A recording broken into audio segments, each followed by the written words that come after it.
السلام علیکم فرینڈ آج دیکھ رہے ہیں آپ بادل تو ہے لیکن کوئی ہوا کسی طرف نہیں چل رہی۔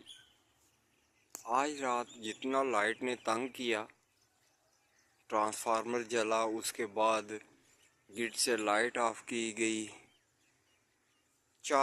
2 بجے تک، 3 بجے تک، 4 بجے تک یہی سلسلہ جاری رہا، جس کی وجہ سے حبس میں اتنا سر کو تیز بخار ہے کہ چلنا مشکل ہو گیا، نڈھال ہو جاتا ہے انسان۔ بادل ہیں لیکن ہوا کسی طرف کوئی پتا تک نہیں ہل رہا۔ منڈی بازین ریلوے اسٹیشن آپ دیکھ رہے ہیں کہ کوئی پتا تک نہیں ہل رہا، اتنا شدت کا بخار ہے۔ دعاؤں میں یاد رکھیے۔ منصور ٹی وی کو لائک کیجیے، شیئر کیجیے، سبسکرائب کیجیے۔ اللہ حافظ۔